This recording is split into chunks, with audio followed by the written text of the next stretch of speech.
My wife is spreading rumors that I am a deadbeat for not being in the hospital during her childbirth, so I posted on social media that she bred via infidelity and aired her dirty laundry. My wife Cynthia, 45, got pregnant against my will after we had discussed and agreed on not having any more kids. I was scheduled for a vasectomy. She claimed she was on the pill, but I was using condoms because I wanted to make sure nothing happened. I had my vasectomy, but she was pregnant a few weeks later. She was overjoyed and I wasn't. I didn't want to be an old dad. She claimed the pills didn't work. I never pushed for her to get surgery because I know it's harder for women, and she said injectable contraceptives hurt her health. I checked all my condoms and all of them had been pierced. We had a huge argument that ended with her crying. My trust has been destroyed. I assume that nothing she says is true. She also got fired when she was 3 months pregnant. I found it weird that she didn't fight it. Then she said she needed to stay home, which is exactly what I dreaded. She said morning sickness was too bad to go to work. For our entire 18 years of marriage, she has pushed to be a som. We can't afford it. She gave me the silent treatment for weeks after our second was born when I said she needed to find a job. I never heard the end of it, as she calls it, when I made her leave our baby and sent her to get a job like I'd ripped her away from our kid. I got suspicious, thinking that perhaps she had resigned and was lying. I know it's wrong, but I got into her phone. Long story short, she had a workplace affair and she and her AP both got canned. She slept with him during her training out of state and eventually scheduled every assignment out of town to cheat on him. He is in his late 50s, married. She also slept with my cousin's son, Nelson, 29.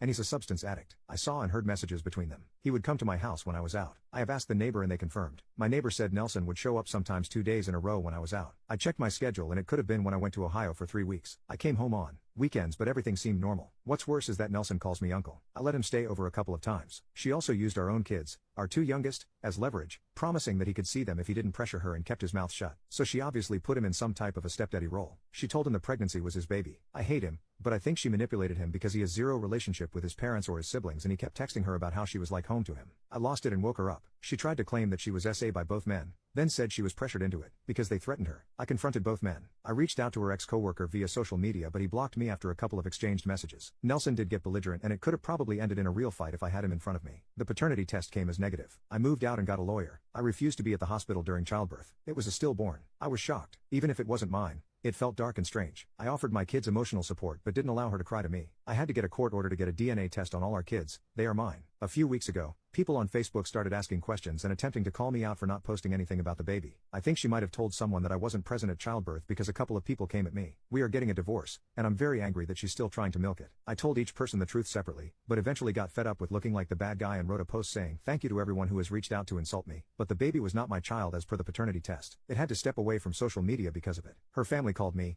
asking me to take it down. They didn't know the full story but said this is not how things get solved. I'm not deleting it, despite being called out for shaming. While I worked my ass off for our family, she was texting her best friend and complaining about how I'm not the shadow of my former self, how I look old and let myself go. Her friend had an angry response, but they are not on speaking terms anymore. Cynthia claimed that her friend ghosted her and she doesn't know why. I'm suing for custody since she repeatedly took my kids across the state so that Nelson could hang out with them and left them with her dad before I came home from work so that she could go do work stuff and have intimacy outside of our marriage. She had been begging me not to ever tell the kids about the paternity test, but they needed to know the truth before she twisted the narrative. My daughter won't speak to her and our second child wants to come live with me. I'm sick of crying sporadically because sometimes I'm driving and can't hold it in. I can't even watch adult films because she and her APs come to mind. I had a family and despite everything, I was proud and happy and she took it away. I didn't know she saw me as less. She told her ex-best friend that she loved watching the executives in her job. At least her friend defended me, although we are not close. My lawyer says we should contact her as a character witness. I hate Cynthia and I told her during her pregnancy when she wanted to initiate intimacy. She's naturally overweight and I loved her as such, but I hated the knocked up by the AP version of her. I told her she looked grotesque like Jabba the Hutt. Her lawyer is pushing for family counseling.